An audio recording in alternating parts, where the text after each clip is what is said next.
Ahojte, ja som Mariana a tento rok som si splnila svoj niekoľkoročný sen navštíviť Južnú Koreu, pretože milujem ich kultúru, jedlo, učím sa aj jazyk, takže pre mňa to bol neskutočný zážitok.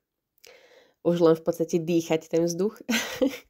A v tomto videu by som rada hovorila o mojich skúsenostiach so šoférovaním auta po Južnej Kórei.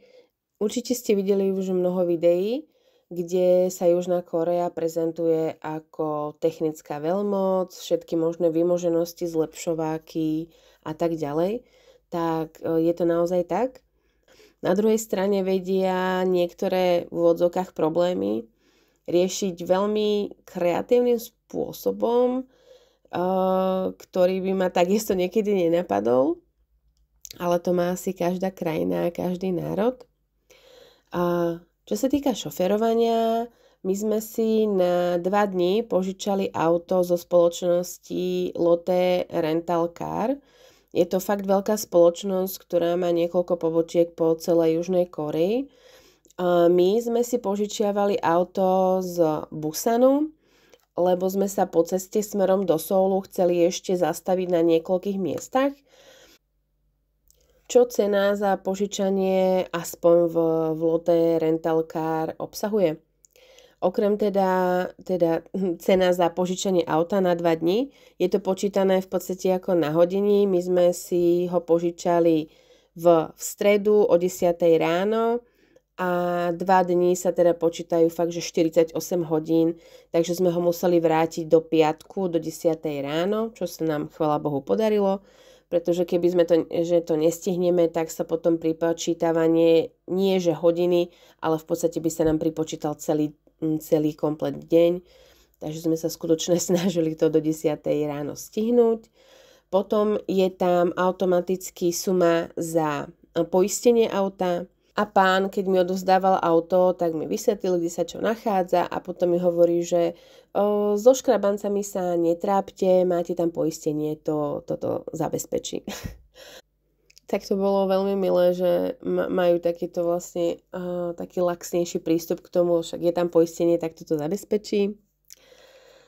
Každopádne dávala som si pozor na cestách, pretože bola to nová krajina, nové cesty, ale nakoľko tiež tam jazdia na pravej strane ako u nás na Slovensku, takže som sa nebála.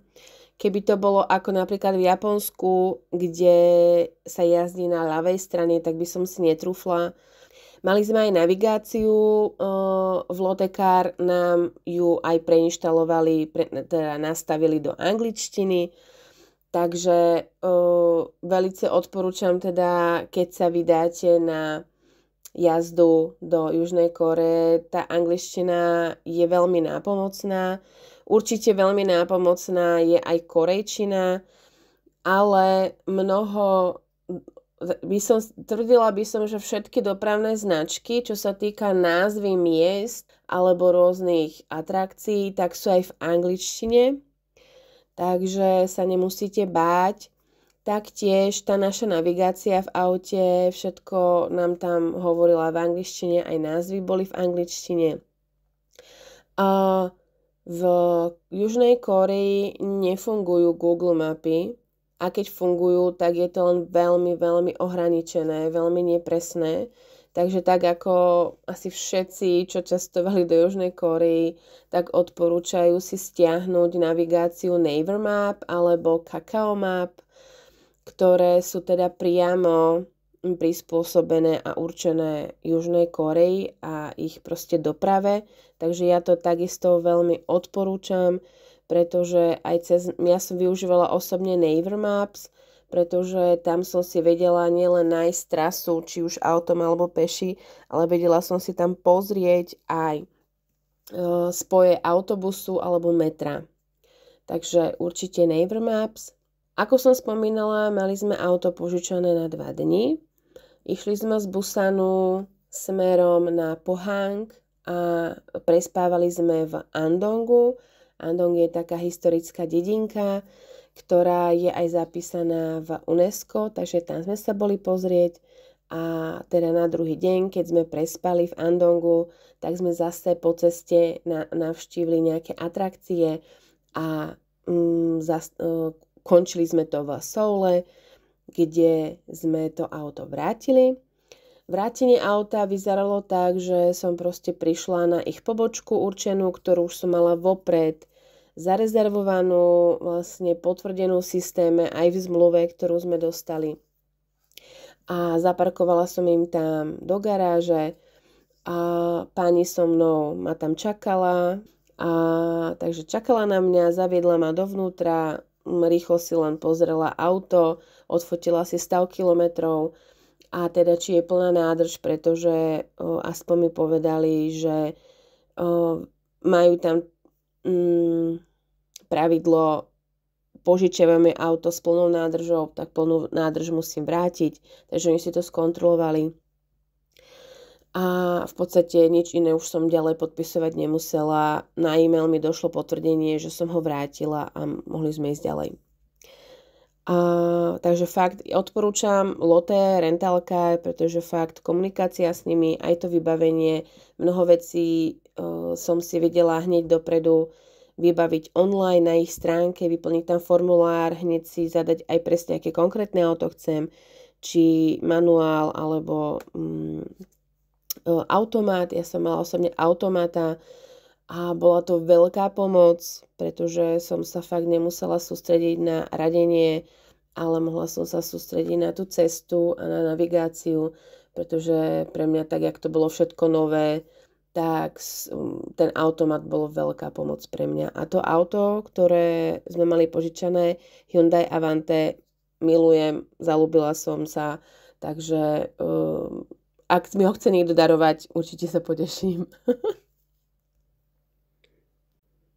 Čo je dôležité povedať, predtým, než sa vydáte do Južnej Kórey a chcete šoferovať auto, tak je dobré, aby ste si vybavili medzinárodný vodičský preukaz. Ja osobne som to nevedela, ale vďaka mojej kamarátke som sa to dozvedela, že je to potrebné. Ja by som proste išla, však mám vodičský, tak budem šoferovať, ale nie. A není to, ja som si myslela, že to bude musieť skladať nejaké skúšky ešte, alebo čo, tak nie. Stačilo ísť na dopravný inšpektorát, kúpiť si kolok. V tom čase, keď som si to bola vybavovať ja, tak to stálo 10 €. A proste som išla do okienka, kde sa fakt vybavujú tieto doklady osobné. Pani som povedala, že chce medzinárodný vodičský preukaz a do ktorej krajiny. Ona si to tam našla priamo u nich zoznáme, aby mi dala tú správnu kartičku, respektíve knížočku. Ona mi to tam všetko vyplnila. Čo som si potrebovala doniesť, tak bola jedna fotka. A všetky tieto vlastne informácie, aj presné rozmery tej fotky nájdete na stránkach práve dopravného inšpektorátu. Takže to bolo vybavené na počkanie. A tento medzinárodný vodičský preukaz má následne platnosť 1 rok. Samotné šoferovanie auta bolo úplne super a pre mňa to bola totálne perfektná skúsenosť, takže ja to veľmi odporúčam každému, kto sa nebojí šoferovať v cudzej krajine. Aspoň korejské diaľnice, po ktorých som išla, tak boli super značené. Aj navigácia veľmi dobre navigovala. Čo sa mne veľmi páčilo, bolo to, že asi každý zjazd bol značený aj farebne. V zmysle, že keď som mala schádzať z nejakého zjazdu z diaľnice, tak niekoľko metrov predtým začala na diaľnici byť nakreslená farebná čiara, ktorej som sa mala držať.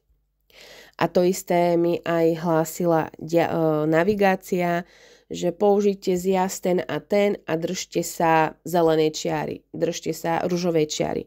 A táto ružová farba, respektíve napríklad ružová šipka, alebo zelená šipka, modrá šipka, bola naznačená aj na vlastne tabuli, ktorá bola na diaľnici, takže som fakt vedela správne určiť, že ktorým zjazdom alebo ktorou odbočkou mám ísť. A toto farebné značenie, tieto farebné čiary boli použité aj keď napríklad nebol zjazd, ale bolo niekoľko pruhov a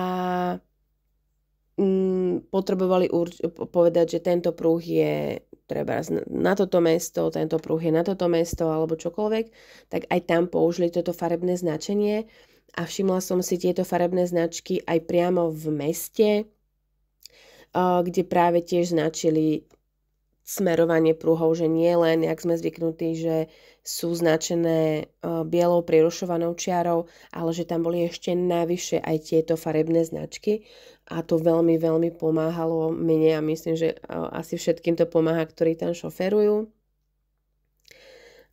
Čo sa týka diaľnic, tak majú diaľnice vlastne na mýto a na mýtnu kartu. Dá sa platiť mýto aj v hotovosti priamo na mieste. V našom aute bola už nainštalovala vlastne škatulka, snímač s kartou, kde už bola vopred ako predplatená tá karta na určitú sumu. A potom, keď sme prišli na tú mýtnu stanicu, tak sme sa museli aj držať vo vyznačenej línii. Práve sme išli po tej modrej čiare, ktorá bola určená na túto mýtnu kartu, pretože sme nemuseli ani zastavovať. Museli sme znížiť rýchlosť, prešli sme tou líniou a tam nás to automaticky zosnímalo, zaznamenalo, že sme vstúpili na diaľnicu a potom, keď sme zase na nejakom ďalšom mýtnom bode schádzali, tak nás to vlastne skešovalo a zobralo nám to tie predplatené peniaze z tej karty. A asi to funguje aj na iných miestach. Nemám zatiaľ skúsenosť, ale myslím si, že takéto niečo podobné bolo aj v Taliansku alebo vo Švajčiarsku, keď sme boli. Mýtna kartička dá sa dobiť aj online, čo nám sa nepodarilo vlastne prepojiť, pretože neboli sme majiteľmi karty. Majiteľom karty je tá Lotekár, ale dá sa to dobíjať aj na niektorých odpočívadlách, kde sú vlastne také malé potraviny a tam majú aj asi dobíjacie automaty, alebo to dobíja vlastne pracovník za pokladňou. Už keď som spomenula tie odpočívadlá alebo rest station, tak majú niekoľko druhov tých rest station, odpočívadiel tak ako u nás, kde jeden typ je, že tam máte len proste nejaké vecko a lavičky a nič, ale veľmi rozšírené sú odpočívadlá, ktoré majú mega veľké parkovisko a taktiež není tam len nejaká, že jedna reštaurácia, aby ste sa najedli a vecko, ale je to zase jeden veľký zážitok, kde máte minimálne jedny potraviny, ktoré sú nielen na odpočívadlách, ale v celej Južnej Kórei také multifunkčné, kde okrem teda potravín máte aj nejakú drogériu a iné záležitosti, napríklad toto dobíjanie mýtnej karty. Zároveň, okrem teda tých potravín, je tam aj fakt jedna veľká reštaurácia, buď na spôsob bufetových stolov, alebo ako sme zvyknutí, ako napríklad z nákupných centier, že je tam niekoľko okienok a vy si vyberiete zrovna na čo máte chuť a je tam veľká spoločná jedáleň, či už vo vnútri aj vonku. Potom sú tam malé bufetové stánky vonku s takými nejakými rýchlymi snackmi, či sladkými alebo slanými. Takisto je tam minimálne jeden, ak nie 2 či 3 takéto bufetíky na kávu, čaje alebo limonády. Potom sú tam zvyčajne aj nejaké hracie automaty, ale hracie automaty skôr myslím, že máte tam nejaké mystery boxy, alebo tam máte nejaké kartičky, alebo proste nejaké hračky, ktoré si teda vyťahnete. že takéto hracie automaty, nemyslím také hracie automaty ako v kasíne, to je v Južnej Kórei zakázané a nikde sa také nič nenachádza. A samotné vecká, aspoň na tých odpočívadlách, kde sme boli my, tak boli proste veľké, mnoho kabínok. Čo už menej super na tých diaľniciach bol rýchlostný limit. V drvivej väčšine som išla 100 km za hodinu. A každú chvíľu tam mi navigácia hlásila, že pozor, dajte pozor na rýchlosť, lebo tento úsek bude mať iba 80 km za hodinu. Všade vždy boli proste niekoľko značiek, boli tam rôzne blikačky ako policajti. A takže veľakrát proste z tej 100 sme išli 80, pretože tam bol práve nejaký zjazd alebo sa blížil tunel. Tých tam bolo neúrekom, pretože teda Kórea je veľmi hornatá krajina, takže bolo tam veľa tunelov. A takže veľakrát fakt 80, 100, niekedy sme išli 60. Veľmi málokrát sa stalo, že sme išli 110 alebo 120, to som sa už cítila ako na Vianoce. Ale väčšinou sme išli 100, takže to bola taká veľmi výletná jazda. Takže to velice odporúčam, aby ste sa obrnili trpezlivosťou, že to není 130, 150 ako u nás, alebo napríklad v Nemecku, ale je to 100. Inak jazda bola super, aj ostatní vodiči. Z môjho uhlu pohľadu vodiči v Kórei takmer netrúbia. Je to taký, tá cesta je na jednej strane veľmi organizovaná, štrukturovaná a zároveň tam bol chaos. Takže fakt taký organizovaný chaos.